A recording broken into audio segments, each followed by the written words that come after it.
m'attends à toi, Père.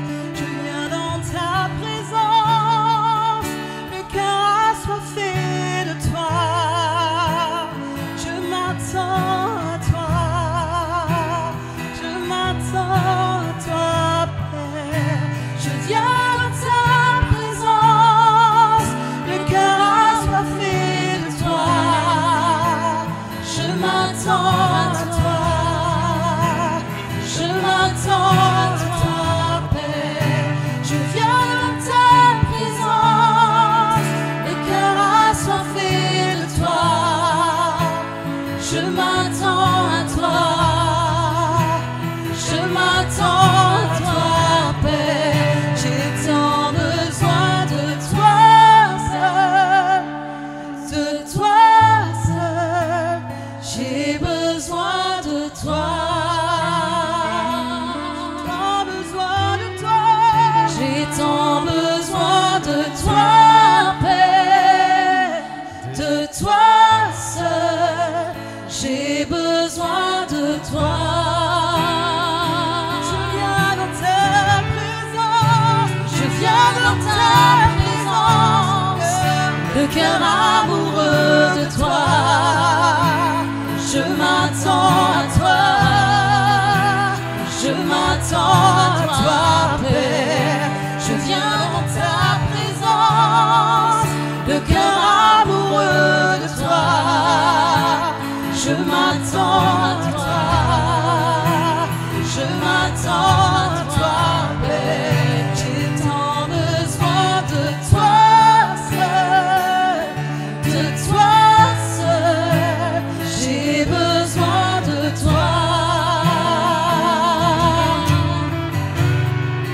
J'ai tant besoin de toi, Père, de toi seul. J'ai besoin de toi. Besoin de toi. J'ai tant besoin de toi, Père, de toi seul. J'ai besoin de toi. J'ai tant besoin de toi, Père, de toi seul. J'ai besoin de toi. Je viens dans ta présence. Je viens dans ta présence. Le cœur passionné de toi. Je m'attends à toi. Je m'attends à toi, Père. Je viens dans ta présence. Le cœur passionné de toi. Je m'attends à toi. Je m'attends à toi, Père. Je viens dans ta présence. Le cœur passionné de toi. Je m'attends à toi. Je m'attends à toi, Père. Je viens dans ta présence. Le cœur passionné de toi. Je m'attends à toi. Je m'attends à toi. J'ai tant besoin de toi, Père, de toi seul. J'ai besoin de toi. J'ai tant besoin de toi, Père, de toi seul. J'ai besoin de toi. J'ai tant besoin de toi. J'ai tant besoin de toi, Père, de toi seul. J'ai besoin de toi. J'ai tant besoin de toi, Père, de toi seul. J'ai besoin de toi. J'ai tant besoin de toi.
Ta présence est mon seul trésor.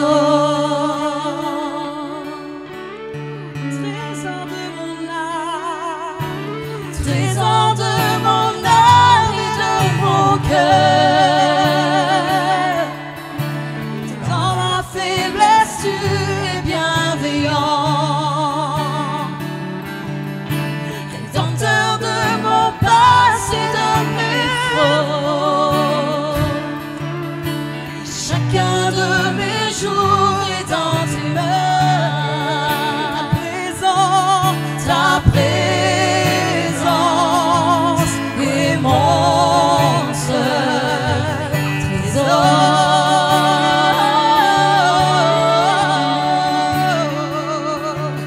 Ta présence est mon seul trésor.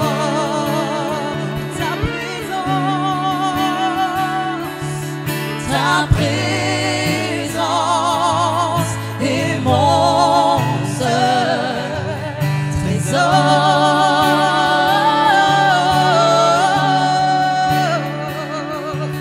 Ta présence est mon seul trésor.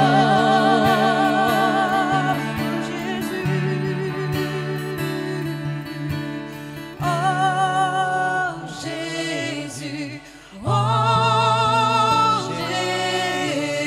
Jésus, ta présence est mon seul trésor. Oh Jésus, oh Jésus, ta présence est mon seul trésor. Oh Jésus, oh Jésus, ta présence est mon seul trésor. Oh Jésus, oh Jésus, ta présence est mon seul trésor.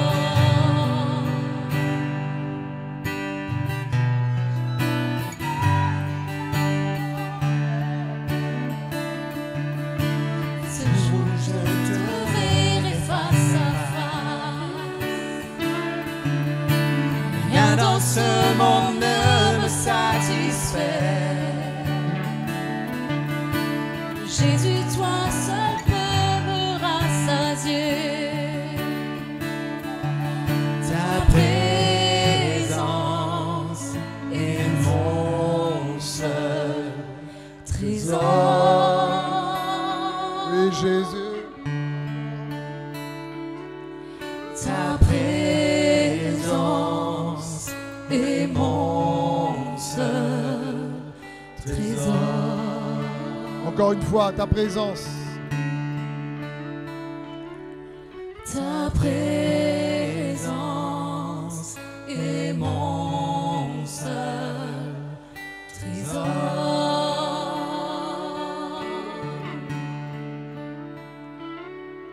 Ta présence est mon seul trésor.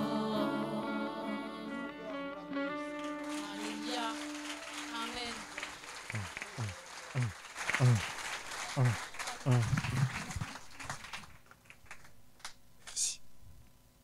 Bonjour tout le monde. Je ne sais pas quel micro marche, donc est-ce qu'on peut encourager les amis de la technique qui font de leur mieux, mais le groupe de louanges, merci beaucoup. On a beau souvent tout tester, tout essayer, tout marche comme il faut, et après quand il faut fonctionner, eh ben, il y a un truc qui ne va pas.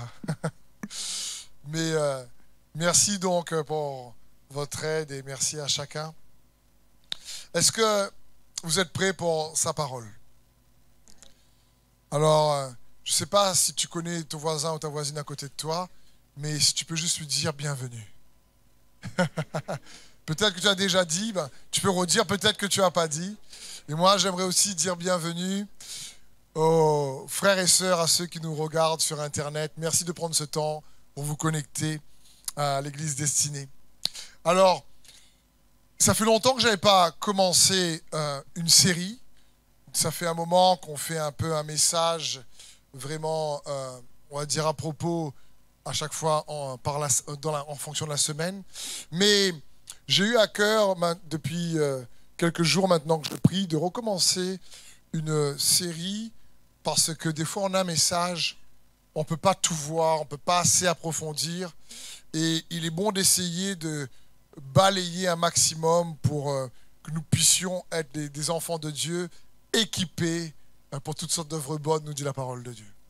Et que Christ, sa parole, soit formée en nous. Donc on va commencer une série que j'ai intitulée « Équilibre ». Équilibre, pourquoi? Parce que on va voir que la parole de Dieu nous encourage à mener une vie équilibrée. Et même, on va dire, dans le naturel, dans le monde, on te dit, ben, il faut vivre une vie équilibrée, oui ou non? Je dis, il faut manger équilibré. Manger équilibré, ça ne veut pas dire manger un bread. C'est de la salade, des légumes. Non, non. Si vous êtes végétarien, que Dieu vous bénisse. Merci pour qui vous êtes, ça fait plus de viande pour nous. Okay. Mais bon. Mais en tout cas, on parle toujours d'équilibre en général. Et à nouveau, on peut changer. Merci Thierry, si on peut changer. Merci mon frère. Je te redonne ça. Merci. Vous m'entendez? Plus grave celui-là, Thierry, on dirait? Ah, mieux. Amen. Merci. Okay. Donc, et on parle de vie équilibrée. Il faut équilibrer ce que tu manges. Il ne faut pas manger, il faut manger varié, mais faire attention, enfin bref. Et on a besoin aussi, pour notre âme, pour notre esprit, pour notre être intérieur, d'une vie spirituelle équilibrée. Mais on va voir ensemble que essayer d'équilibrer sa vie, ça peut être parfois un mythe à atteindre. On a l'impression qu'on ne va jamais atteindre. Il faut toujours réajuster en réalité.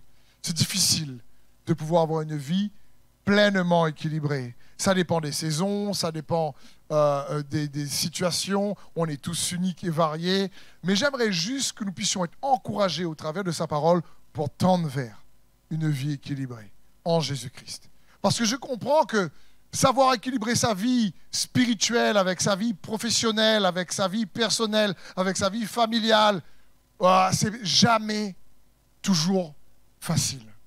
Jamais toujours. Ça ne se dit pas, mais vous avez compris. C'est pour bien insister. Et pourtant, on va voir ensemble, dans cette première partie, qu'il y a du bon sens dans la foi. Il y a du bon sens dans une vie de foi.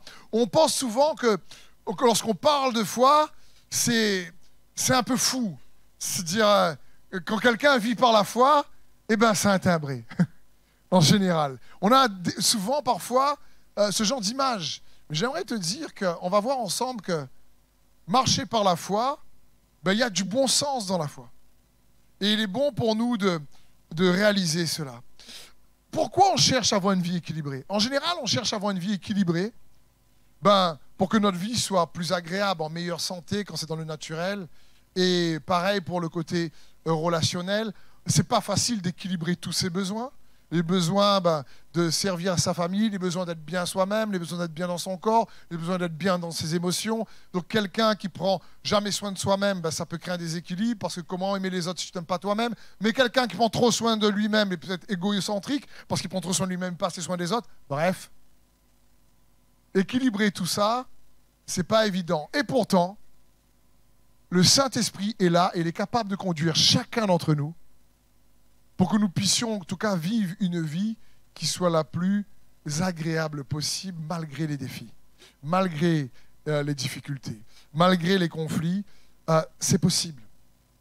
Et il appartiendra, bien sûr, à chacun d'entre nous d'être attentif à l'Esprit de Dieu, parce que l'équilibre, ce n'est pas quelque chose d'égal partout. C'est en fonction des saisons. C'est comme, tu ne peux pas dire à quelqu'un qui travaille 12 heures par jour de prier 10 heures? Comment il dort? Je veux dire, il y a un équilibre à avoir. Donc, ça dépend de la vie de chacun et on est tous uniques. Donc, le Saint-Esprit nous conduira pour nous-mêmes. Permettez-moi donc de proposer une définition de l'équilibre, si vous permettez. C'est une vie qui cherche à mettre en harmonie toutes nos activités et responsabilités afin d'être bien dans tous les défis de la vie.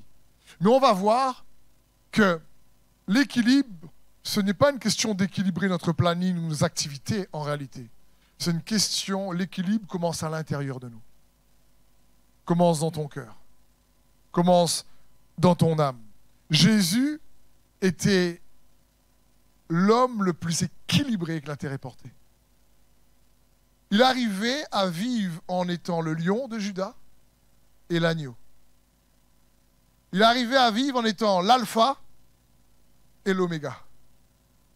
Il arrivait à vivre en étant pleinement spirituel et pleinement naturel.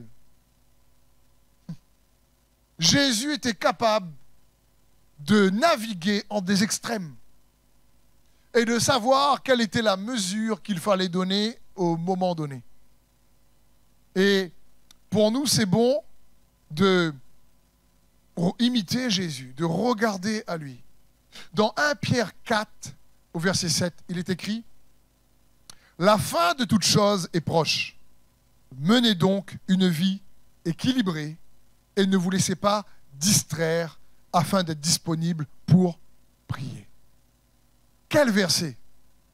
La fin de toute chose est proche. Et quand l'apôtre Pierre écrit ça, vous savez qu'aujourd'hui on est un petit peu plus proche? 2000 ans après à peu près. Il dit la fin de toute chose est proche. Menez une vie équilibrée. Ne vous laissez pas distraire afin d'être disponible pour prier.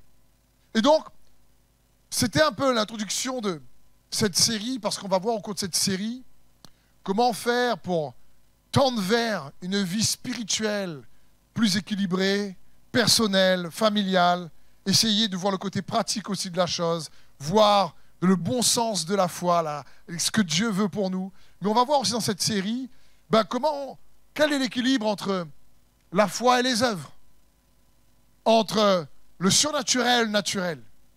Il y a des gens qui aiment beaucoup ce qui est les choses spirituelles et qui sont très, parfois même bizarres. Il y en a d'autres qui n'aiment pas ça du tout. Tu dis, oh là là, vaut mieux rester la parole, la parole, la parole. Arrête avec la vie de l'esprit. D'autres, la vie de l'esprit, la vie de l'esprit, la vie de l'esprit. Il faut les deux. Il faut juste un juste milieu et une bonne dose à chaque fois, en étant conduit par le Saint-Esprit. Et c'est ce qu'on va essayer de voir ensemble. On va voir la différence, en tout cas l'équilibre entre l'amour et le devoir, la vérité et la conscience. Je partagerai un message prochainement sur la conscience, je suis sûr va vous bénir. Entre les dons de l'esprit de puissance et le fruit de l'esprit, le caractère. C'est ce genre d'équilibre que Dieu veut apprendre. Parce qu'on va voir ensemble que ceux qui apprennent à vivre de cette manière est agréable à Dieu, nous dit la parole de Dieu dans Romains 14. Dans Romains 14, on va voir quand on apprend à essayer de vivre de cette manière, cela plaît aussi à Dieu. Et pour aujourd'hui donc, j'aimerais lire avec vous Tite 2:12 et ensuite commencer réellement à rentrer pleinement dans cette première partie de cette série. Tite 2:12. Elle, la grâce, donc entre parenthèses, elle c'est la grâce, nous éduque et nous amène à nous détourner de tout mépris de Dieu et à rejeter les passions des gens de ce monde. Ainsi, nous pourrons mener dans le temps présent une vie équilibrée, juste et pleine de respect pour Dieu. Elle, la grâce, elle nous apprend à vivre une vie équilibrée. Quand? Maintenant. Maintenant. C'est-à-dire dans le temps présent, elle nous apprend à mener une vie équilibrée, juste et pleine de respect pour Dieu. Et donc dans cette première partie, on va voir que pour mener une vie équilibrée, pour découvrir qu'il y a du bon sens dans la foi, eh bien, il faut commencer à apprendre chacun d'entre nous à faire de meilleurs choix. À faire de meilleurs choix. Il y a de la puissance dans nos choix. Comment faire de meilleurs choix? Comment prendre de meilleures décisions? Parce que derrière chaque action, il y a une décision. Derrière chaque orientation, il y a une décision. La capacité à prendre de meilleures décisions et à faire de meilleurs choix nous aidera à avoir une vie qui tend vers un équilibre meilleur pour nous-mêmes. Et on va voir que l'équilibre, ce n'est pas choisir entre le bien et le mal. La plupart du temps, ce n'est pas vraiment ça, même si parfois c'est ça. C'est choisir entre le bien et le mieux. Choisir entre le mieux et le meilleur. Choisir entre différents besoins. J'ai besoin aussi, des fois, un temps pour moi, mais j'ai besoin de prendre soin de mes enfants. J'ai besoin de prendre soin de ma femme. J'ai besoin de prendre soin de l'Église. Mais c'est quoi le meilleur choix et à quelle dose là-dedans? En étant conduit par Dieu. Et donc, comment faire de meilleurs choix? Comment prendre de meilleures décisions pour chacun d'entre nous? Parce que moi, j'ai besoin de la parole de Dieu et d'être conduit par le Saint-Esprit pour apprendre à m'améliorer toujours. Il faut toujours, toute sa vie, il faut rester enseignable. Toute sa vie, il nous faut toujours apprendre. Et frères et sœurs, le message que je vous partage, je le prêche à moi-même en premier pour le recevoir et pour pouvoir toujours apprendre et avancer. Donc, ce message n'est pas là, encore une fois, pour que chacun se dise « Oh purée, moi je ne suis pas bon pour faire des choix » et que se sente coupable en quoi que ce soit. Mais que tous puissiez être conduits par le Saint-Esprit pour être équipés et aiguisés afin que, conduits par le Saint-Esprit et la parole, vous puissiez avoir une vie qui tend vers cet équilibre comme demande la parole de Dieu, qui nous dit mener une vie équilibrée. On a lu tout à l'heure 1 Pierre 4,7 et on a lu Tite 2,12. Le mot équilibré, en grec, c'est le mot sophronéo. D'autres passages le traduisent mener une vie sobre. Ça veut dire une vie qui n'est pas saoulée par les blessures passées, par les traumatismes, par les émotions qui viennent toujours parfois enivrer certains choix que nous devons prendre. Le mot sobre est remplacé dans la version Summer qu'on a lue par le mot équilibré, mais le mot sobre ou équilibré, c'est le mot grec sophronéo qui signifie mener une vie avec du bon sens. Ça signifie ça. Mener une vie, être dans son bon sens. Être sobre dans son cœur et dans sa pensée, chercher à avoir un cœur sage. Et donc, pour apprendre à faire de meilleurs choix, le premier point que j'aimerais voir avec vous, c'est la nécessité de la sagesse. La nécessité de prier et de demander à Dieu sa sagesse. Il nous faut chercher la sagesse de Dieu. Comprenons bien, la sagesse de Dieu n'est pas une sagesse intellectuelle, n'est pas une sagesse populaire. Il y a dans le monde une sagesse. La parole de Dieu parle de la sagesse de l'Égypte, qui représente le monde dans les Écritures, où la Bible dit que la sagesse de Joseph ou de Daniel était supérieure à la sagesse de Babylone ou de l'Égypte. Il y a du bon sens aussi dans la sagesse du monde qui permet de réussir et de faire des choix des fois meilleurs. Mais ce n'est pas de cette sagesse-là uniquement que je veux vous parler. C'est surtout de la sagesse d'en haut. La sagesse du monde à venir, comme dit les Écritures, car cette sagesse-là, elle est reçue uniquement que par la foi. C'est une sagesse qui se reçoit par la foi. La Bible dit que celui qui manque de sagesse demande, mais qui ne doute pas dans son cœur. Qu'il demande avec foi. Dans Jacques. Et dans 2 Timothée 3,15, la Bible dit « Souviens-toi de ce que tu as appris dans ton enfance grâce aux Saintes Écritures. Elles peuvent te donner la sagesse d'en haut qui te conduira à faire l'expérience de la vie de Dieu dans ta vie par la foi en Jésus-Christ. » C'est bon ça. Qui a envie de faire l'expérience de la vie de Dieu dans sa vie? Amen. Et ça s'obtient par la foi. C'est une sagesse qui s'obtient par la foi. Je vais essayer de vous illustrer peut-être une différence entre la sagesse de ce monde et la sagesse d'en haut. Je ne sais pas au niveau des caméras, c'est quoi la marge de manœuvre, si je vais sortir ou pas dedans. Mais je vais essayer de vous montrer. Imaginons, est-ce que je suis à la limite là? La caméra. Là, je suis à la limite. Et là, c'est là l'autre limite. Comme je suis sorti du cadre, c'est là la limite. Bon, c'est court, mais je vais essayer quand même. Pour qu'on me voit au niveau de la caméra. Imaginons que tu es ici, dans ta vie, et que Dieu désire que tu ailles là-bas. Mais quand tu fais un calcul, tu réalises que tu n'as pas assez peut-être de carburant pour arriver jusqu'à là-bas. Tu n'as pas les moyens nécessaires pour arriver jusqu'à là-bas. Tu réfléchis, tu dis non, il y a trop de kilomètres à faire pour arriver jusqu'à là-bas, j'ai pas assez de carburant, pas assez de moyens, si la voiture en plus tombe en panne, là-bas, j'ai pas de pneus neige, si la saison change, etc. Donc tu sais quoi, je suis sage et donc je vais rester là. Ça peut paraître bon. Peut-être que parfois il faut. Mais la sagesse d'en haut, c'est quoi? Si c'est Dieu qui t'appelle à aller là-bas, et que toi, tu es là, et quand tu commences à faire ton calcul, tu dis franchement, je ne suis pas doué pour ça, je suis même faible pour arriver là-bas, je n'arriverai pas par mes propres moyens. Mais tu dis, Seigneur, je sais que tu m'accompagnes et tu es avec moi. Donc tu commences à marcher, et tu commences à faire des kilomètres, et quand tu arrives à là, tu tombes en panne d'essence. Et là, tu ne sais pas quoi faire, effectivement, et tu cherches Dieu, et à ta grande surprise, il te fait rencontrer quelqu'un qui te dit, hey, mais tu vois, tu fais juste encore 2 pas, il y a une station d'essence derrière. Et il te guide. Et du coup, tu fais, oh purée, je dis, viens, je vais t'aider, on va pousser ta voiture ensemble.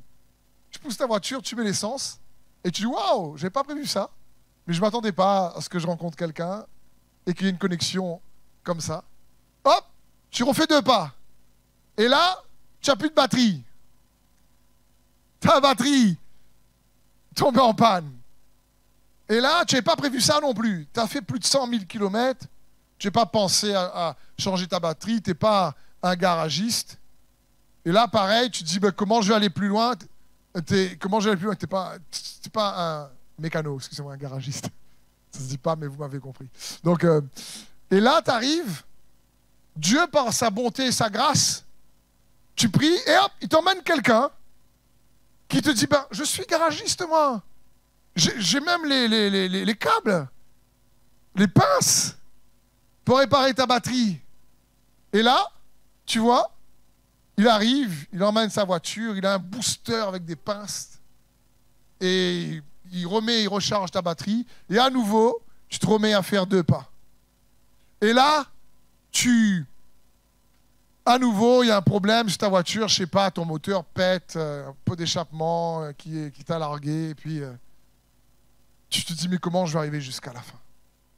Et puis, tu regardes toi-même, tu vérifies, tu regardes le moteur, tu ouvres, et tu découvres qu'en fin de compte, il y a un tuyau qui est alimenté, qui a été débranché, ça fuit, tu as réussi toi-même à bricoler, à le réparer, et tu as réussi à découvrir un talent en toi que tu n'avais même pas vu qui était là. Tu as tout de suite, en regardant le moteur, découvert que tu étais plus que capable, et tu le répares par toi-même, et hop, tu continues, et tu arrives à l'objectif fixé jusqu'à la fin.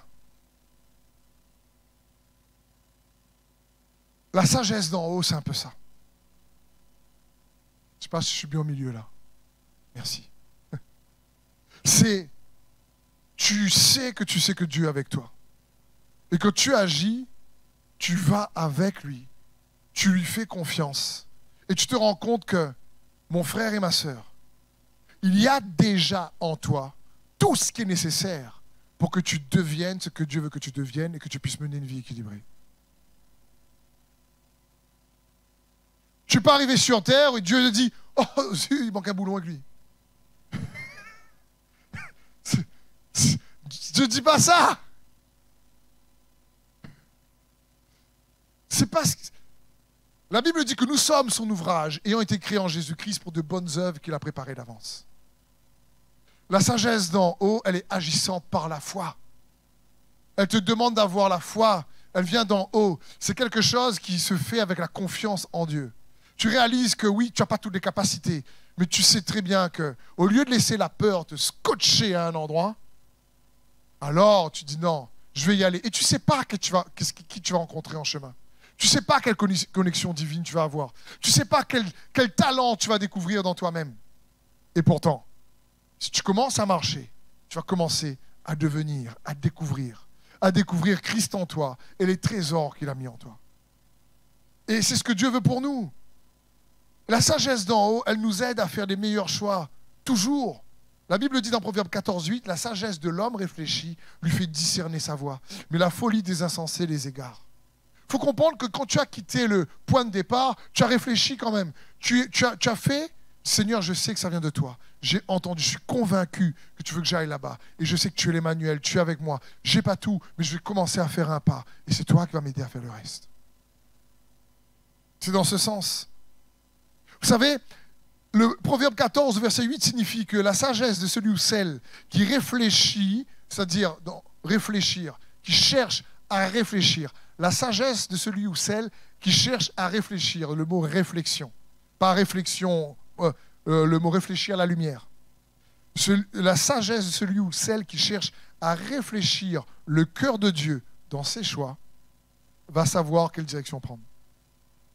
Quand tu cherches toujours à faire un choix et que tu cherches à réfléchir dans ce choix, comment mieux refléter le cœur de Dieu, tu vas plus facilement trouver la voie que Dieu a pour toi. Parce que Dieu veut se révéler au travers des voies que tu empruntes avec lui. Me suivez-vous? Tandis que celui qui ne réfléchit pas à comment refléter le cœur de Dieu dans ses choix s'égarera. Voilà ce que signifie Proverbe 14:8, si vous préférez. La sagesse de l'homme réfléchit lui fait discerner sa voie, mais la folie des insensés les égare. Proverbe 8:36 va dire « Mais celui qui pêche contre moi, la sagesse, nuit à son âme. Tous ceux qui me haïssent aiment la mort. » C'est dur. Je vous encourage à chercher la sagesse d'en haut pour vos vies, frères et sœurs. Parce que c'est une des clés pour tendre vers une vie plus agréable, plus équilibrée, si tu préfères. Ça ne veut pas dire une vie sans problème. Ça ne veut pas dire une vie sans souffrance. Ça ne veut pas dire une vie sans pleurs. Mais malgré les pleurs, la souffrance et les défis, il y aura de la paix, de la joie et de l'espoir toujours. Jacques 1,17 nous dit au contraire, la sagesse qui vient d'en haut, qui est en premier lieu pure, de plus elle aime la paix, elle est modérée et conciliante, équilibrée, pleine de bonté. Elle produit beaucoup de fruits, elle est sans parti pris et sans hypocrisie. On voit que la sagesse d'en haut, elle est modérée et conciliante, ça signifie qu'elle est équilibrée. Elle cherche à te conduire vers une vie où tu apprends à équilibrer ces extrêmes, comme Jésus lui-même savait si bien le faire. Et la sagesse va toujours t'amener à vivre une vie plus agréable. La Bible dit dans Proverbe 8:10, la sagesse vaut mieux que les perles, elle a plus de valeur que tous les objets de prix. Ici, le mot vaut mieux signifie que la sagesse va te permettre de vivre une vie qui transporte plus de bonheur. Vaut mieux signifie une vie qui transporte plus de paix, une vie qui transporte plus de joie, une vie qui transporte plus d'amour. C'est une vie qui va te donner des biens bien meilleurs que l'or, l'argent, les perles, les milliards d'euros ne peuvent pas donner. C'est dans ce sens. Vaut mieux. Vous savez, dans les Écritures, il y a beaucoup de versets qui parlent d'il vaut mieux qu'eux. Et j'aimerais dans ce grand 2 nous permettre de réaliser que parfois, pour faire un choix où il vaut mieux qu'eux, il nous faut du courage. Il faut parfois du courage pour faire des choix meilleurs. Et on va voir cela ensemble. Il faut du courage pour faire des choix meilleurs. La Bible dit dans Proverbe 15:17, par exemple, mieux vaut un plat de légumes.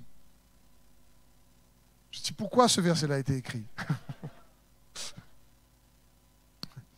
Mieux vaut un plat de légumes, là où règne l'amour, il fallait juste lire la suite, qu'un bœuf gras, belle, gras, assaisonné de haine. Donc, La parole de Dieu dit vaut mieux un plat de légumes là où règne l'amour. Je comprends que tu te dis non, moi je préfère le bœuf engraissé là où il y a l'amour. Mais on parle de parfois dans la vie, tu n'as pas le choix entre ce qui est bon et pas bon. Tu as le choix entre ce qui n'est pas bon et ce qui est moins bon. Dans la vie, parfois, c'est comme ça. Des fois, tu es obligé de choisir entre ce qui est... Il y a quelque chose de pire et quelque chose de plus pire. Oui ou non, t'es déjà arrivé? Non, mais là, de toute façon, là... Et c'est pourtant là-dedans qu'il nous faut trouver la sagesse de Dieu sur « il vaut mieux que ». Il y a tellement de versets sur « il vaut mieux que » je ne peux pas tous les partager, mais en m'inspirant de beaucoup de versets, je vais utiliser un ou deux exemples que j'ai actualisés pour vous et je suis sûr que cela va vous bénir et vous parler. Par exemple, dans « il vaut mieux que », il vaut mieux la peine du rejet que la fausseté de l'acceptation.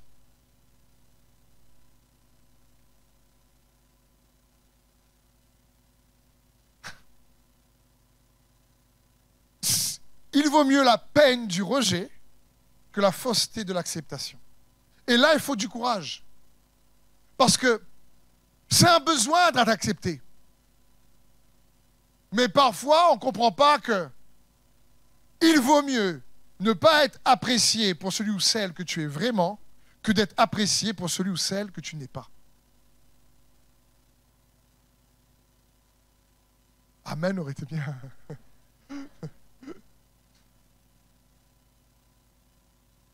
Il vaut mieux que. Il faut comprendre que parfois, on est contraint de faire des choix qui font mal pour pouvoir avoir une vie plus tard plus agréable. C'est dans ce sens. Mais parfois, on n'a pas le courage de le faire. C'est l'exemple du rejet. Personne n'a envie d'être rejeté. Tout le monde a envie d'être accepté. Parfois, tellement certaines personnes ont envie d'être acceptées qu'elles n'osent pas dire la vérité dans l'amour à quelqu'un de peur que cette personne ne l'apprécie plus. Et comme on chérit plus la relation que la personne, alors en réalité on se chérit plus nous-mêmes que la personne. Et du coup on a peur que la relation se perde. Donc on préfère porter un masque au lieu d'être vrai. Et du coup on n'a pas envie d'affronter le rejet et on préfère rester faux.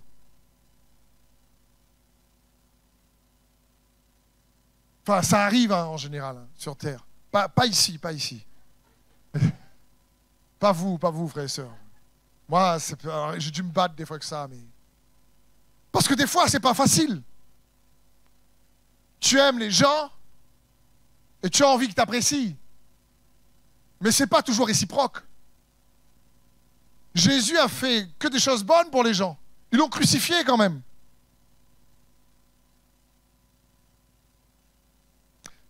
Je vais prendre une illustration donnée par mon papa cette semaine.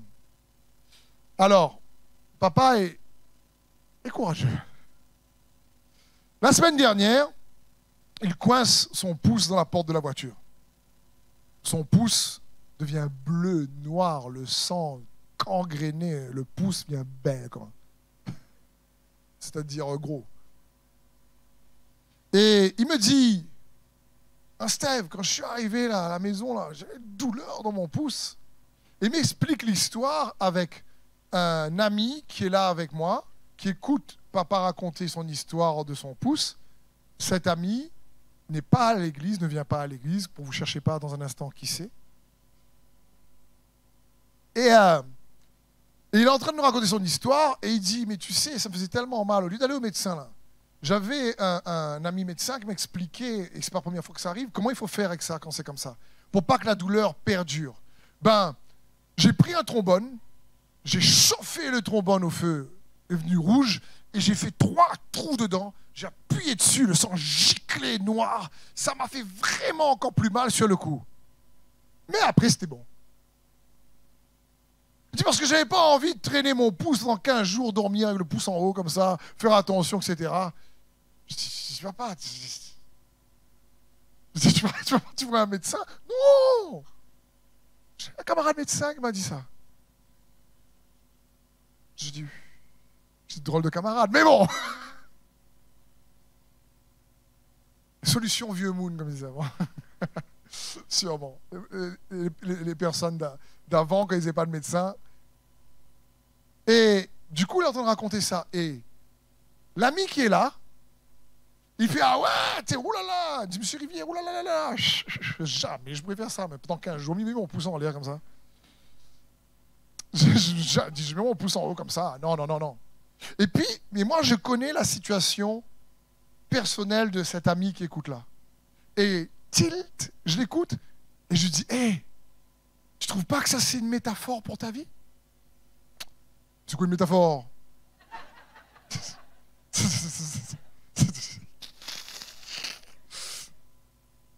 Je lui dis, c'est une image. Tu veux dire quoi? Je dis, écoute bien. C'est un gars que j'apprécie énormément. Je dis, ta vie, tu as des défis difficiles en ce moment. C'est difficile parce que tu ne veux pas faire des choix qui vont te faire plus mal pour être guéri plus tard. Parce que tu as peur de faire ces choix, parce que déjà ta vie est difficile, mais faire un choix qui va encore être plus compliqué pour guérir après, tu préfères ton pouce comme ça.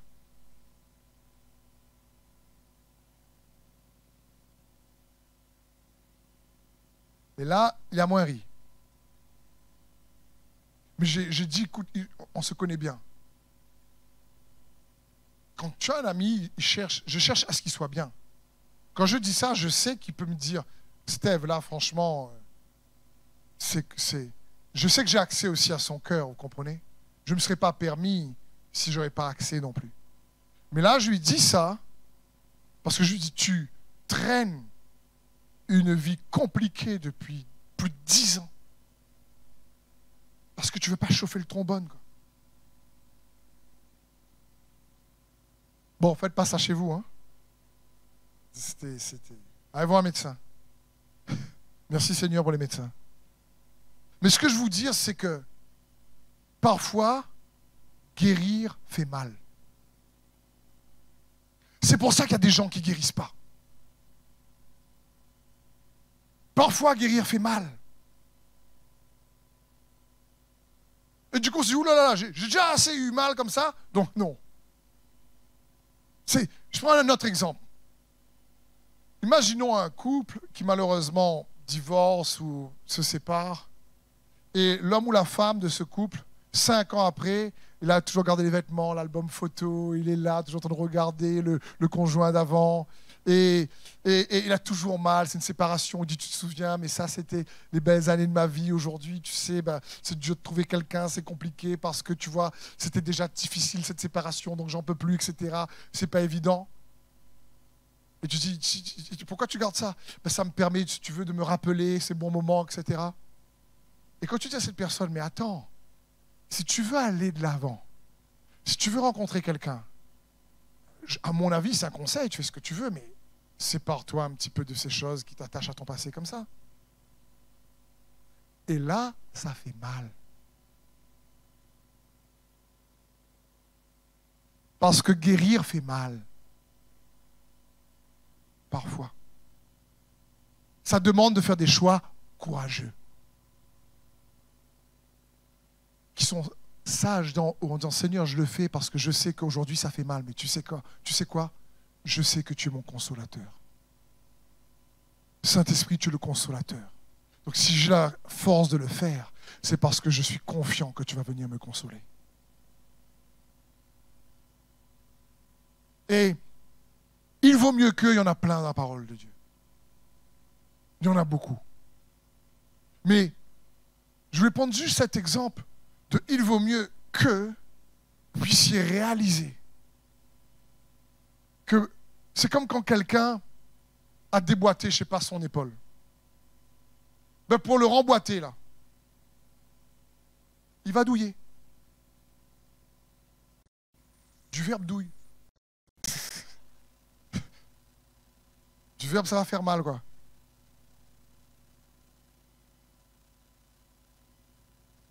Comprenez? Parce que pour remettre en place, Imagine des boîtes, tu dis, ah non, je ne remets plus en place, moi je reste comme ça. Sinon, je sais pas, on dort, sinon tout le corps. Mais non. Parce que je comprends, ça peut faire mal. Quand guérir fait mal, il vaut mieux que. C'est jamais facile, parfois, pour mener ou tendre vers une vie équilibrée. Parce que ce n'est pas juste un choix entre bien et le mal, comme je vous disais. Comment faire de meilleurs choix? Parce que parfois, ça fait plus mal. Il y a des gens qui restent dans une douleur qui traîne parce que peut-être qu'ils n'ont pas le courage de faire un choix qui, sur le coup, peut faire mal. Et il prie le Seigneur, Seigneur, arrange cette situation. Seigneur, je te demande de faire ça pour moi. Et le Seigneur dit, fais-toi. Non, Seigneur, toi, fais pour moi. Seigneur, je te dis, écoute, moi, je te demande de faire. Oui, Seigneur, mais tu n'as pas compris. Moi, je te demande de faire pour moi. Et on demande au Seigneur de faire des choses pour nous que lui nous demande de faire. Et on ne comprend pas pourquoi ça ne marche pas.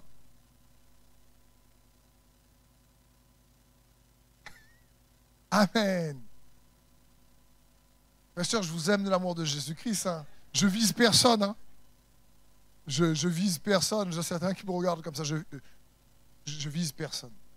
Maintenant, comme je dis toujours, si tu crois que je te vise et que tu prends ça pour toi, c'est que c'est pour toi. C'est tout. Donc,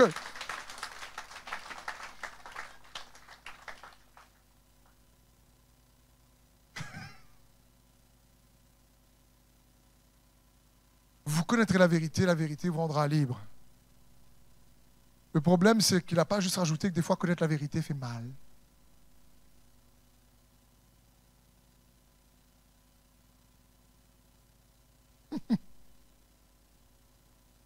Mais la liberté en vaut la peine. En Jésus-Christ. Il vaut mieux que, il y en a plein dans les Écritures. Il vaut mieux la bénédiction de la grâce que le salaire du mérite. On fait ce que Proverbe 14 dit. La sagesse de l'homme qui réfléchit à ses voies discerne.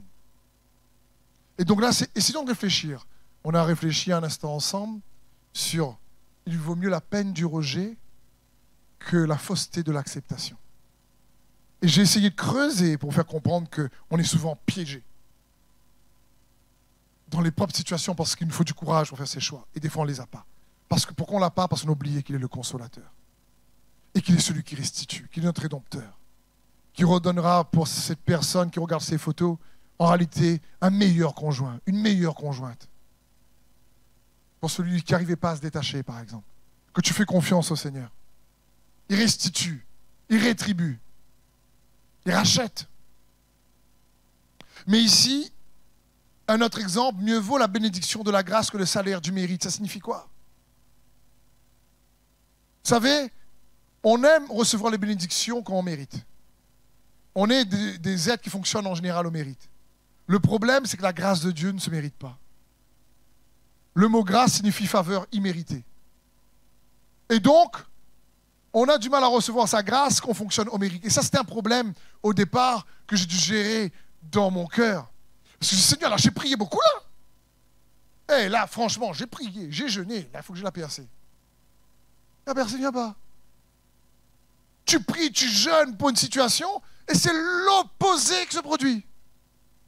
Et là, tu as l'impression du Seigneur, t'as pas vu tout ce que j'ai fait, quoi? T'as pas vu comment je sers l'église? T'as pas vu comment je dors pas des fois, je prie? T'as pas vu ma sainteté?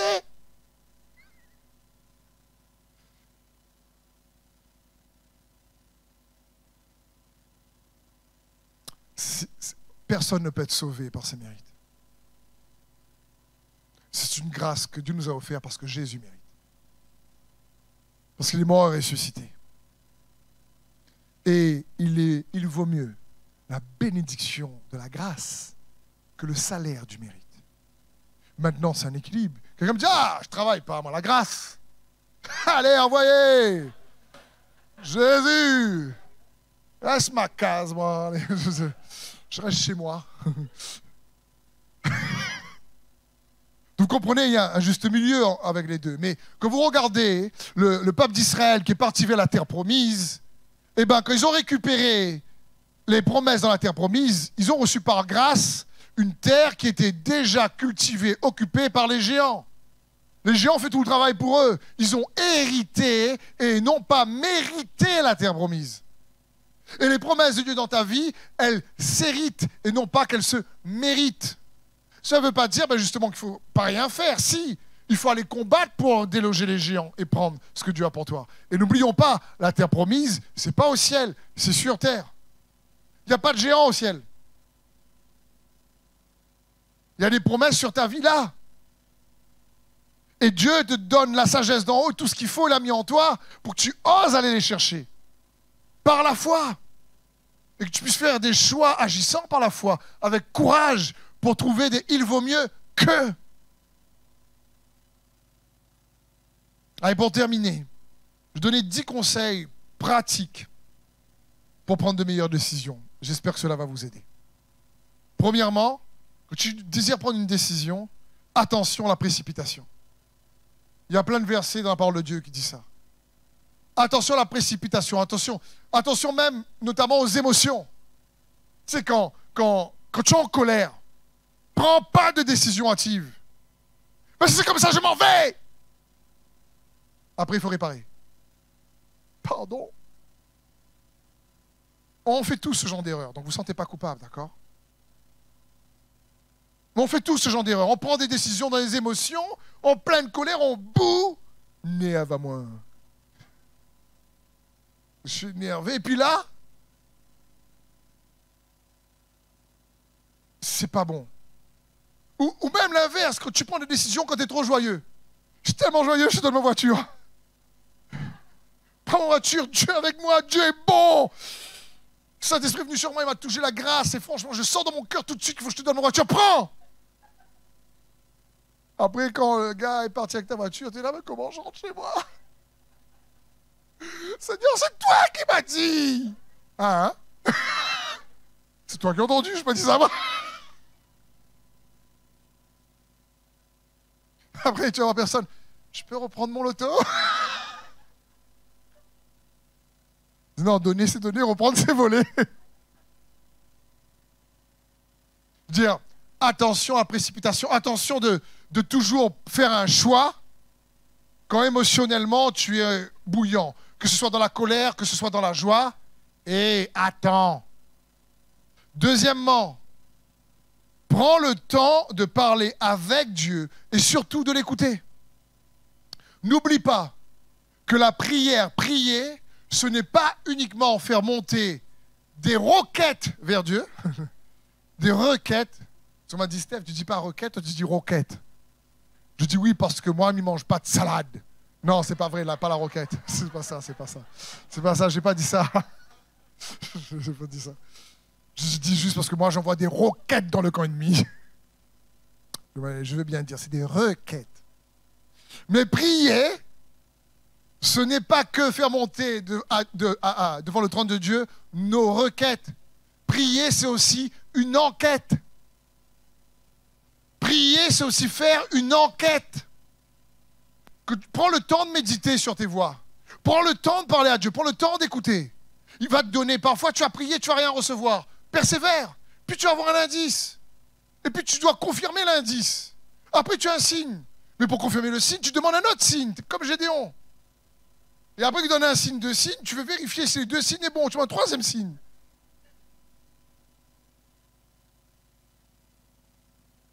Je veux dire, prier, c'est pas juste faire monter à Dieu une requête, c'est aussi apprendre à le chercher.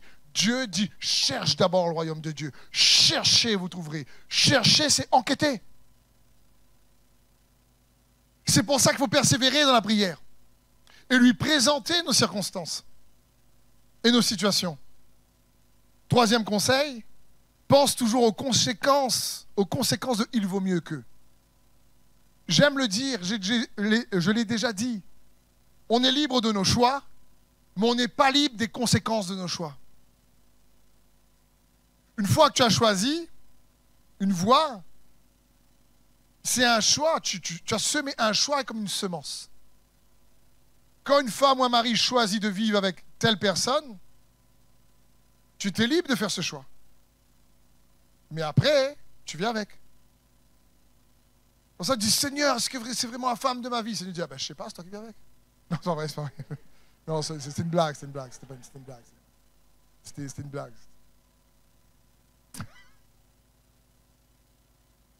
Bon, au royaume de Dieu, c'est la joie. Hein. Ministère, c'est sérieux. Mais il ne faut pas se prendre au sérieux. C'est Jésus qui est sérieux.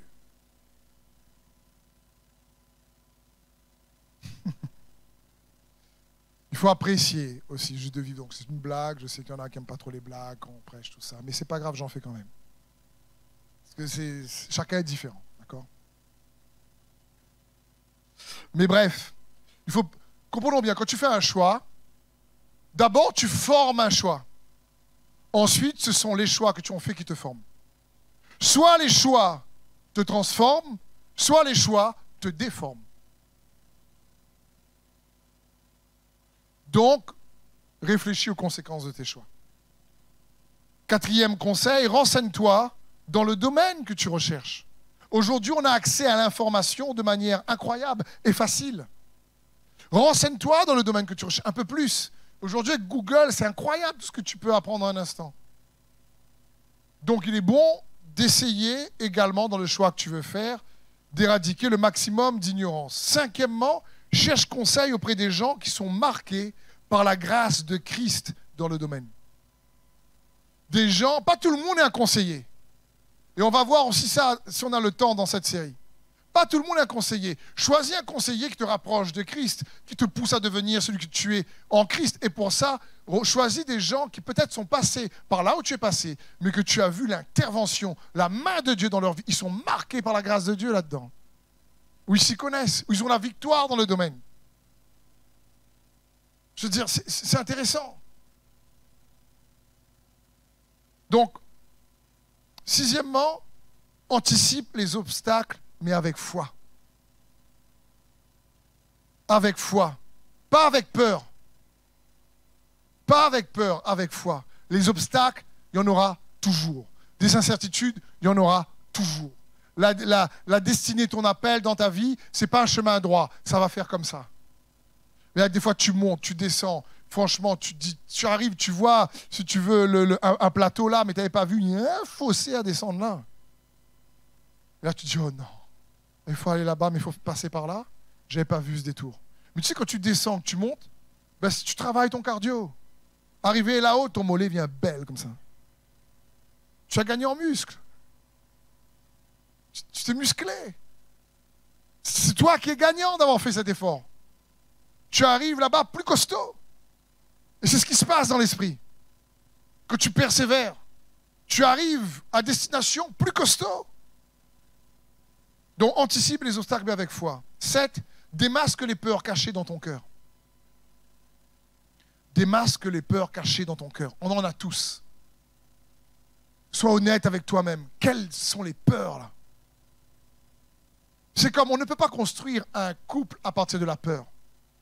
Je veux dire, si un mari dit, ben moi, je sers mon époux ou une femme, son époux, parce que je veux pas j'ai peur qu'il me quitte. Ben, c'est catastrophique. Je fais tout bien par peur qu'il s'en va. Ça peut arriver. Hein?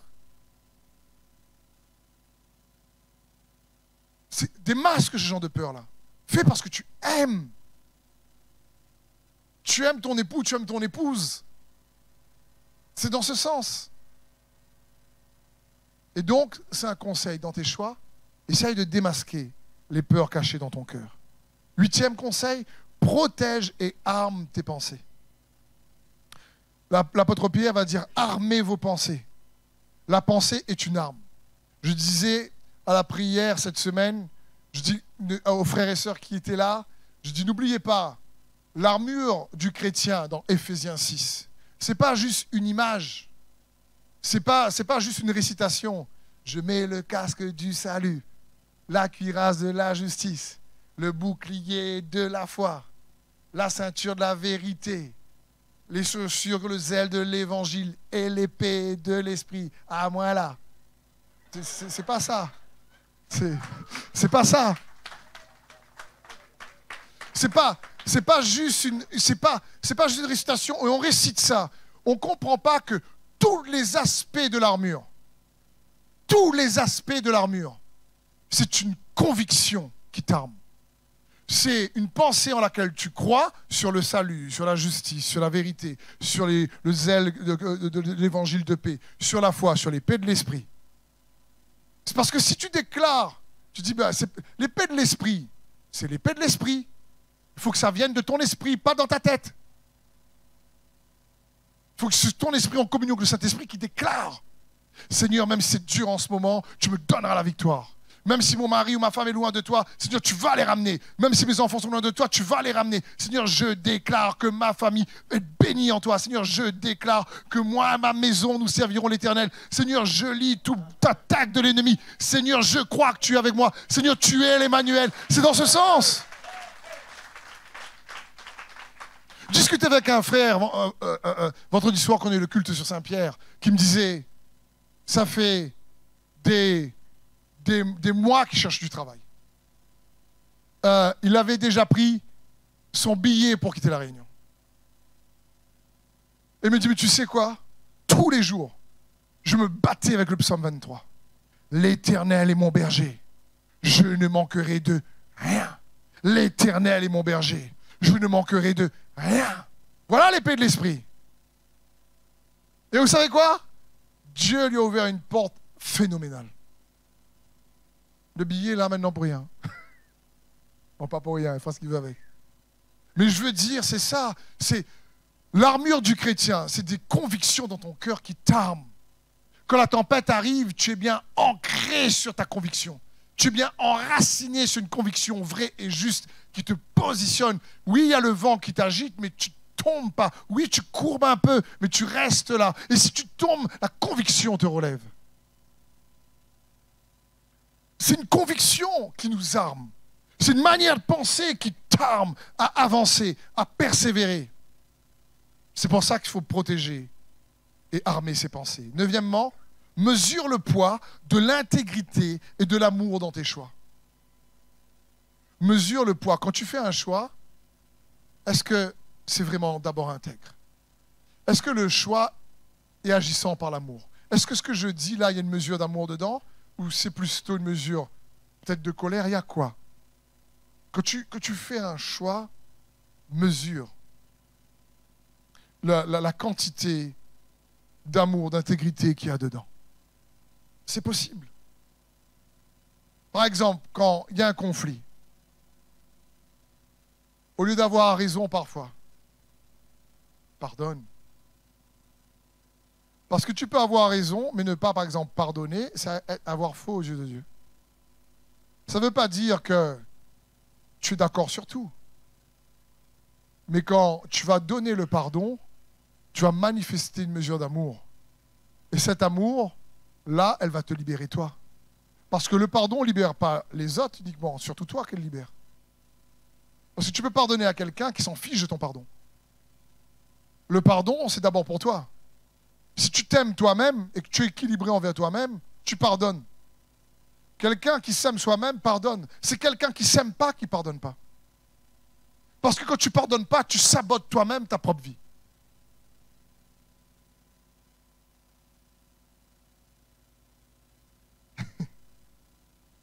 Certains me regardent comme ça. Au secours, Seigneur Jésus.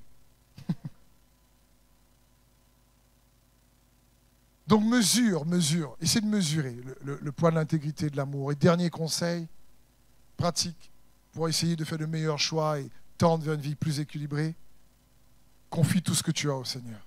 Garde la foi. Très simple celui-là. Très simple. La Bible dit, confie tes projets à l'Éternel. C'est alors qu'ils réussiront. Mais on n'a pas rajouté, ils réussiront à la manière de Dieu, pas la tienne. Parce que nous, quand on confie un projet à Dieu, on lui confie comment il doit réaliser le projet. On ne confie pas le projet, on dit, Seigneur, tu vois, moi je veux arriver à là, je te confie mon projet, mais écoute, je vais te conseiller aussi comment il faudrait que tu le fasses. Tu vois? D'accord? Tu es Dieu, tu as créé toutes choses, mais par contre, là, c'est ma vie. Tu comprends? Et j'ai besoin quand même, là, que tu entendes ce que j'ai à te dire. Confie tes projets à l'Éternel. Abandonne-toi entre ses mains. Et il fera le reste. Amen. Donc, comme dit 1 Pierre 4, 7, la fin de toute chose est proche. Menez une vie équilibrée. Ne vous laissez pas distraire afin d'avoir du temps pour prier. Prier, c'est une enquête. Afin que quand tu pries, tu cherches dans ta relation avec Jésus, dans la foi avec lui, te conduis dans ses voies. Et à faire des choix meilleurs, il vaut mieux qu'eux. Et à aller saisir les promesses que Dieu a pour ta vie. Les victoires, les bénédictions que Dieu a pour ta vie, malgré les montagnes à gravir, malgré des fois les vallées à remonter. Amen. Est-ce que le groupe de louanges peut venir, s'il vous plaît? Juste prier pour vous, ici, et ceux qui nous regardent sur Internet. Saint-Esprit, je te remercie pour ta parole. Esprit de Dieu, que ta grâce, comme nous dit l'Écriture, nous enseigne dans ce temps présent à mener une vie équilibrée. Seigneur, moi le premier, j'ai besoin de ta grâce, besoin d'être conduit par toi, de tendre vers ça. Je n'y arrive pas tout le temps. J'ai besoin de toi, Seigneur. Seigneur Jésus, aide-nous à t'imiter. Saint-Esprit, viens former Christ Jésus en nous. Je te prie particulièrement pour ceux et celles qui nous regardent, qui sont dans ce lieu. Je sais que tu as déjà commencé à parler à plusieurs. Leur donner le courage de faire des choix qui peut-être, ils savent que ce sont des choix justes, mais qui n'ont peut-être pas eu la force de le faire. Je demande à l'Esprit de Dieu de leur donner le courage de faire ces choix. Pour ceux qui nous regardent sur Internet également, je prie que la révélation du Saint-Esprit qui est le consolateur soit votre portion, que vous puissiez faire des choix, peut-être parfois qui ne sont pas faciles. Parce que oui, comme je disais, guérir fait mal. Mais le consolateur ne manquera pas de venir. Il ne manquera pas d'agir pour ce pourquoi il a été envoyé. Alors merci Saint-Esprit d'étendre ta main. Chaque personne, chaque frère et sœur dans ce lieu, ceux qui nous regardent. Dans le nom de Jésus, qu'un baume de paix soit leur portion. Et je te prie particulièrement pour que tu puisses leur donner, nous donner, augmenter dans nos vies ta sagesse. Et nous avoir ton cœur dans les choix que nous devons faire. Dans le nom de Jésus. Amen. Merci à ceux et celles qui nous ont suivis sur Internet. Merci également à ceux et celles qui nous soutiennent. Vous pouvez donc toujours nous soutenir en cliquant sur jeveubénir.com, en allant sur ce site. Et vous êtes plusieurs déjà à le faire. On veut vous remercier pour cela. Notre cœur, c'est de vous bénir, vous, en tout cas par sa parole. Et j'espère qu'elle a été efficace pour vous. Et je prie que si, en tout cas, elle vous a encouragé et que vous avez à cœur de le faire, n'hésitez pas peut-être à la partager à ceux et celles de votre entourage qui pourraient avoir besoin de la parole de Jésus-Christ qui libère et qui guérit, et du Saint-Esprit qui console. Soyez bénis.